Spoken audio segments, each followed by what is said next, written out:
Thank you.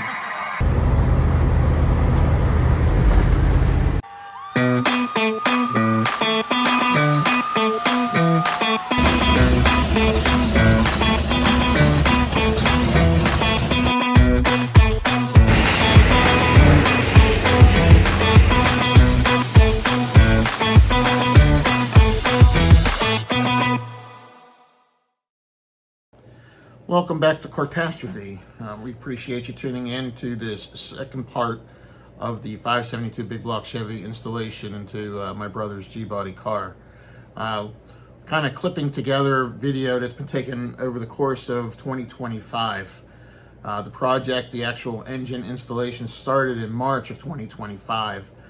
We typically, as brothers and my son who lives out of state now, can only get together primarily on Saturdays. So you couple that with my brother's company who works 24/7 and family obligations and us having to take care of our own households, our own vehicles other than this project. The number of Saturdays available for filming quickly disappears and spreads out over a lot of time. Right now it's currently the 1st of, well, no, this is the 2nd of January 2026. So trying to pull together all these videos into one project so that as you watch these, maybe you can learn something. Maybe you've done this, maybe you already know, but through our mistakes and our efforts, might be able to help you work on your project. We are not mechanical experts. We are not video making experts. Nothing you see from the footage at the garage is scripted. It is all real time. It is all us trying to deal with problems or mistakes or issues as they're happening. There are no reshoots.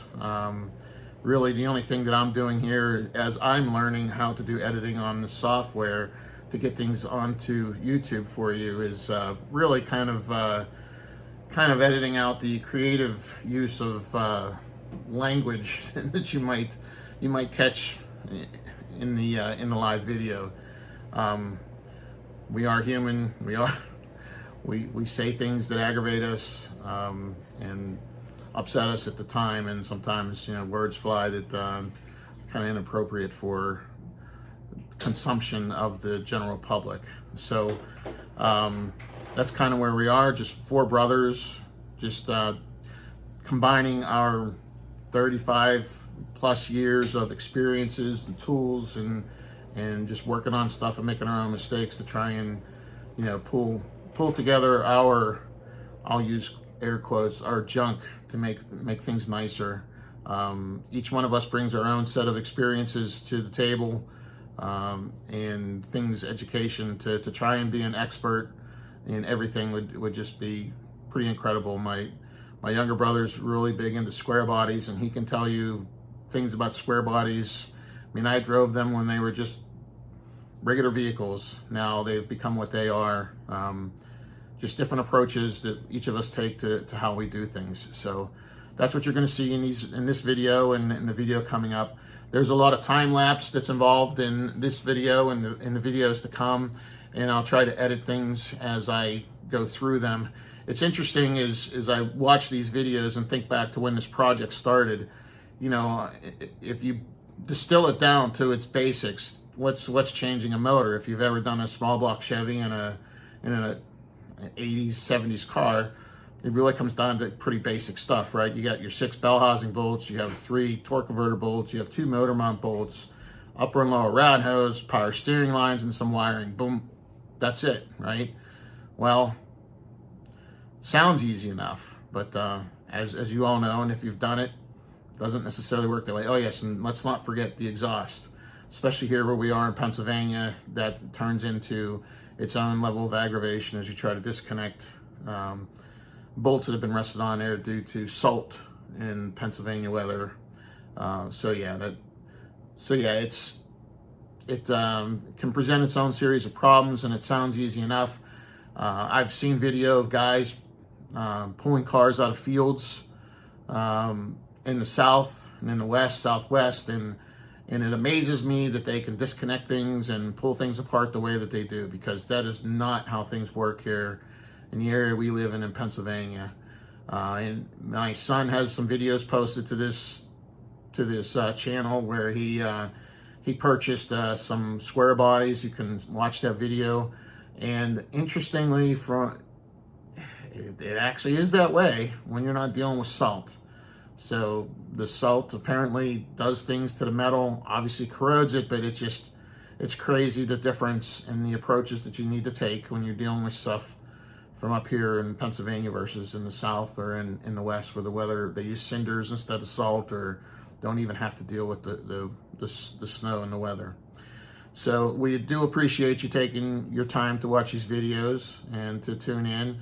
If you do like what you see, please like and subscribe to the channel. The feedback is always good, and there are things that you might have from your perspective, your experiences that you can share. The goal of this channel really is to kind of show a real life approach to things. I'm a fan of the videos that you can find on YouTube, the big names that are out there. I don't need to go through them. You know who they are and what they do and all those types of things. But I think at some point there's a little bit that's lost on, the equipment that they're using, maybe the approaches that they're taking, the timelines that things are happening. That's just not really how real life is. And I when we started this channel, we wanted to give you what a real life approach is and how things actually work in the real world. So we're going to move into some time-lapse video of the engine removal. I'm going to try to break up the videos into what makes sense and post those as it makes sense to the steps that we're taking to get to where we are. Spoiler alert, the motor does run. Pretty obvious. We bought one that does. So don't take the purchase of that motor as something like, oh, these guys are doing the same thing as others. It was a reach to come up with the, what was spent, the money that was spent on that motor and the accessories and everything that went into that. So, there's sacrifices you have to make. There's other things that you have to not do in order to do that. So keep that in mind when you're watching. This isn't something, you're going to see the lift that the car is sitting on. Like I said, there's 4 of us that are contributing to how that garage is set up. And that's not even a garage for mechanics. That's my brother's plumbing shop. And those lifts were bought so that he could pull his vehicles in, his machines in, and do work on them. So we just happened to be able to utilize them for working on our hobbies. Trust me when I tell you, when we were young and before we all were collaborative in this effort, I've changed motors out on the sidewalk living in the city of Pittsburgh. It's just, you do what you need to do, you learn what you need to learn, and you can get older, you get a little wiser, and start to rethink how you approach things. So would I do that now at the age that I am? No, I wouldn't. But if I needed to, if there was a difference between doing something that my family needed and, or having a hobby to drive on a Saturday, there are choices to be made there. And I can tell you that if it's for a car to take to a car show, I'm not working on it on the sidewalk. So, so that's kind of where we are. So once again, like and subscribe. Thank you for joining us in this journey as we work through this project.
There probably wasn't a whole lot to see there in that first time-lapse video there.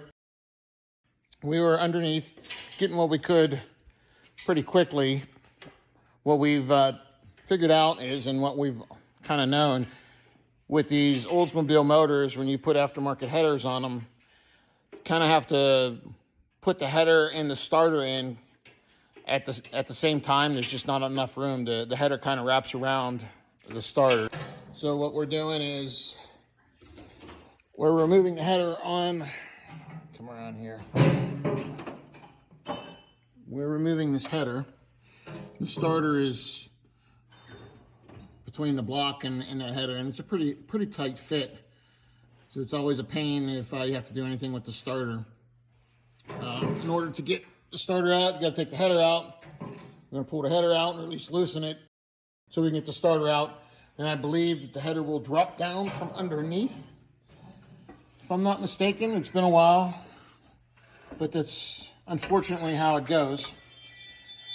Once the starter's out, the way the motor is, we're definitely gonna have to loosen the cross member and lower the back of the transmission.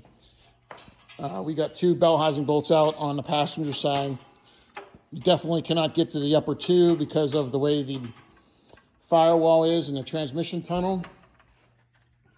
One of the good things, I guess you could say, is when my brother purchased this transmission, obviously this is an old Pontiac Buick type bell housing style, but when he purchased that transmission, it has the universal case on it, so it'll fit also the Chevy. So fortunately, he doesn't have to outlay any more money for the transmission to make it work with the 572 that is going into here. So that was a bonus.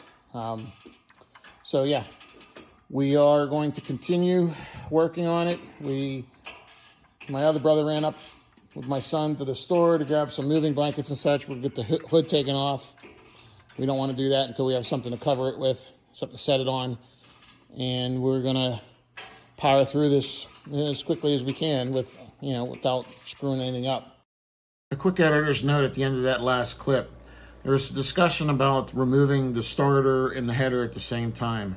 In the case of the 403, in this case with a G-body with headers, in order to put the starter in along with the header, they both need to go in at the same time. Same as if you go to remove the header and or the starter, they both need to come out at the same time. It's kind of a pain. If you're familiar with the G-body, there's G-body cars, there's a lot going on over there. You have the steering box, you have the steering shaft, you have the motor mount on that side, you have the proportioning valve and all the brake lines. You have the shift linkage in particular for the automatic with a column shift. So there's a lot going on over there. And those issues will need to be addressed later on in the videos with regards to moving the starter from the driver's side of the car over to the passenger side and all the wiring and everything associated with that. During the videos, I talk in terms of putting the 572 back in the car kind of in the same day. That's not the case. It's not the way it worked out. We're almost a year later and the motor still hasn't been completed yet. The work, the project is still ongoing. So it's something to keep in mind for your own project. The time that you have allotted, the money that you have allotted, more than likely you're going to spend more money and more time than you thought you were going to. So if you're working on a project, particularly on a car that you really enjoy or really enjoy driving, you might want to think long and hard about taking it off the road and completely blowing it apart, whether it be for body work or for engine swap or just some upgrade. So a lot of times it's very quick, very easy to lose interest, lose focus, lose the space, lose whatever, and then that car that you enjoyed, you can no longer enjoy. So keep that in mind as you go through your own projects. We're going to continue on with some more time-lapse video of the removal of the 403 from the car.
All right, we're on to the final phase of the engine removal. Everything is disconnected. We got the bell housing bolts out, the torque converter bolts out, motor mount bolts out. We have something underneath the tail shaft of the transmission so that it'll kind of maintain its angle when we go to pull the motor out. Everything at the top of the motor appears to be disconnected. We'll say appears to because you normally forget something, but I think we have everything. Okay, so back again. I asked the resident technical expert, my 25-year-old son, why I can't flip back and forth on the camera, and he's as stumped as I am. So here we are. Car's ready to be pushed forward. We've pushed things out of the way. We're just gonna push it until the front tires hit the bottom of the ramp and hopefully help lift the motor out. Did anybody get the engine stand out? I guess it doesn't matter. The lift does have a winch on the back of it, so we should be able to push it back on, but if not, we can winch it back onto the lift. And then I'm imagining that he's gonna put it up in the air, and then the convertible will go back underneath of this. There's gonna be some work that needs to be done. Like I said, I am 99% sure that the big block will not fit without having to customize this back portion here of the airbox. I believe that we had to, probably should, modify it. We can go up and look at the other Monte Carlo. They're all basically the same. The outside of it is a little bit different, but anyways, the airbox is gonna need fixed, and the motor mounts for the Oldsmobile motor are not the same as for a small block or a big block Chevy. So those clamshell portions that bolt onto the block, I don't even know. Do you have those, Jim? So he has those. Do you have the mounts for the cross member? For the engine? The actual mount. The actual bottom engine mount? Yeah, to go. Okay, well. I think all we got to do is move those ones. Those ones, I don't know that those, we'll have to see when we get it out. We'll have to see what they are. They might be the actual right ones on there, but I think they're in the wrong place. I think they got to move up and forward, I think. Yeah, I know where we know from experience where they need to go, but I can't remember. It's been decades, literally decades since we put this in there. So anyways, we have to do some fabrication with that. I would imagine he wants to get in here and clean up some of this wiring. And so there's all that work that needs to be done. So we're not going to put the motor back in today. We're just going to get this one out and then set it up so that he can do the other work on it he needs. So I will set back up for time lapse so you can see this from where you've been watching us before, and enjoy.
All right, so here we are.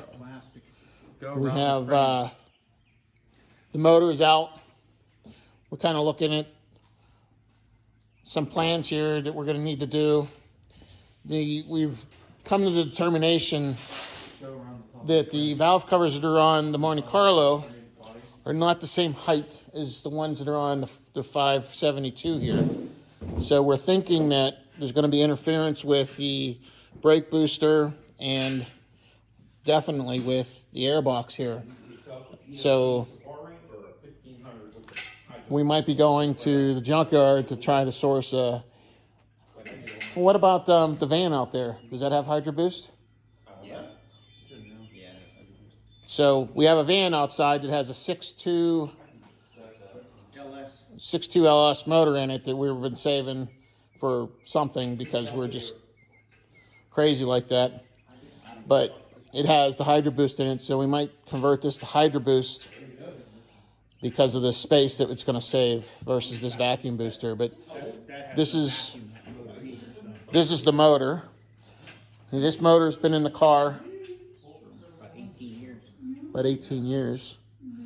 You could see this look like, let me see. No, you know what, Jim? No. So if you look here at the frame, you move that massive wiring mess there. So where this motor mount is, so with this motor mount all the way forward on the frame, and this bolt here, I'm trying to look at the camera and point, and this bolt there in the front hole, that's where that's supposed to be. But if you look at this one here, let me go around the other side.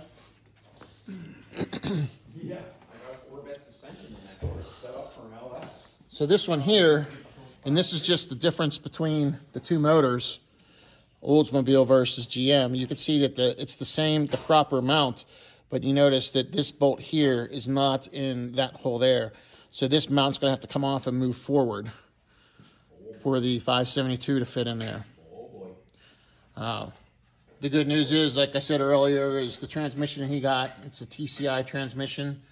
Has a universal bell housing. Has a universal bell housing, so it's fortunate that he's going to be able to use that because, as you can see here, I'm sure that you GM people are familiar with this. It has the valley there, but the universal one, and I don't think you ordered it that way. It just lucked out that that's what you got. Yeah, because I thought I was going to have to buy a tranny too for this motor. Yeah, originally when he bought the motor, I had said to him, I said, "Are you sure you got the right transmission?" And he was like, "Oh, crap." So, and the transmission wouldn't have gone to waste. It just would have been more money to have to spend, and this is already a project. So, we're going to clean this all up. We're going to take care of some of the wiring issues that we have going on here. Yeah, it still kind of is. This motor still ran. Probably not so good based on some things I'm seeing, but anyways, it is running. It's actually a good looking motor. It's been in this car now for, what were we saying, since Almost 18 years. about 18 years. So, you know, I mean, it's been hammered on. You know, I think anything that you, the Carlisle burnout contest, which you've seen in the intro to the channel. The way I drive this car is at max throttle. Yes, it's been different incarnations when it comes to the intake manifold. There was this one. I think there was a dual plane was the original manifold on it. Right. Dual plane was the original, dual plane single carb. Then he went to a dual four setup, and that was an Offenhauser intake that was from custom made, but it was, who is that? Motor. Who was? Mondello Oldsmobile. Yeah, Mondello provided that setup, and it was a good looking setup and had a lot of fun with it, but he wanted to go back to something a little more performance oriented, so we switched to this Edelbrock Victor, and it definitely picked up some jump, but the things get old, they get worn out, so that's going to be, we're going to get that down to the long block, basically. I think you're going to pull the heads off of it, right? Or are you going to send it with the heads? I'm going to probably send it with the heads so that they check it. Redo the heads, check the heads if they need anything. So, Just because. so it'll be a short block when it leaves here. But locally here in the Pittsburgh area where we are, there aren't a whole lot of choices when it comes to machine shops. it's really just a dying, you know, it's not something, I mean, when you can call Summit and order yourself a motor for what it's... $7,000, and it's got 500 horsepower, 400 horsepower, why not? Right. So by the time you get into what it costs to rebuild them, plus the machine work, you know, I'm not saying that there aren't guys out there making a good living doing machine work on motors, and there certainly is. But locally here, we don't have that. And racing right now, it's, what is this, March? Middle of March. And I'm assuming that the racing season is going to be starting up pretty soon if it hasn't already. So, you know, I don't know whether that means that the machine shops that we have here are going to be busier or less busy. But in any event, it might be a little difficult to find somebody to go through this. And, you know, we could do that ourselves probably, but I'm assuming that based on the oil pressure issue that probably the cam bearings are shot in this. And I want to say, my brother did some research on these Oldsmobile motors, and if you don't do the crankshaft the right way... If you put too big a bearing in it, it will end up wearing the bearing out, and then you'll start losing oil pressure. Yeah. There's a fine line on these 403s to where it has to be damn near spot on, or this happens. It has about 6,000 or 8,000 miles on it, over 20 years, quarter mile at a time sometimes, but it was a good motor. I got no complaints. The guy that built it for me did a hell of a job as far as I'm concerned. And, yeah, it is part of the game. Now this motor, back in the early 90s, I had a Grand Prix that I bought off of a friend of mine that he had put the 403 and the transmission out of a Trans Am into that Grand Prix. And it had 456 or 410 gears in the back of it. And when I bought that car, I thought, you know, I was young and I thought it was the best thing since sliced bread, man. I mean, every time I pulled out, all I did was spin tires, smoke the tires, man. Until I blew up that rear end, and then I went to the peg leg because I couldn't afford to fix the posi. But in any event, I drove that car for a number of years. And then it finally just got to the point where it was irreparable when it came to the body, and pulled the motor and transmission out of it. I'm not even sure that the transmission this originally had. No, that was out of an Olds Cutlass, the one I put into this. But I had it redone by a local guy out of his home garage. Yeah. Just didn't seem right from the get, but I mean, he didn't build it for this type of thing. So is what it is. So anyways, the car lives on with that motor. I'm glad. We have a 71 Trans Am that he bought that has a 455 in it. And I don't know, have we ever got it even running? No, it's got a blown cylinder. Blown cylinder? What do you mean? No compression. Oh, you've done a compression test on it. Yeah. So there's that. In any event, that'll be in future videos, but that'll be torn down. I think my other brothers are over there supervising. My son is over there learning how to supervise. So, in any event, that's pretty much the end of this video. We're gonna clean up a little bit. We're gonna find a way to support the transmission, pick it up. I don't know if we're gonna ratchet strap it across or something, but we'll get that back up in the air. Probably push the car back on the lift. We have fluids all over the floor, which I absolutely cannot stand. That goes back to my collision doing bodywork days. So we'll squeegee that up. We have cat litter we'll put down, my experience, antifreeze is the worst, man. You get it on your shoes, you'll track that for days. I don't know why. It's even worse than oil. But so yeah, that'll probably be it for this video. So once again, appreciate you watching, and if you do us a favor, like and subscribe. Like I said, we're not experts really in anything. I mean, my brothers are expert plumbers, but when it comes to this stuff, this is just all things that we've learned because we're too cheap to pay somebody to do it, or we can't afford to. But in any event, that's how you get good at something, is just by doing it. So you can see some of our amateur wiring. We've learned a lot over the years. This wiring is from decades ago where you thought it was cool, but now it's, you hide everything. So that'll be the case here with this. So we'll fix her up, make her right, and she'll be back on the road. Lots to do though. So thanks for watching, and we'll catch you on the next one.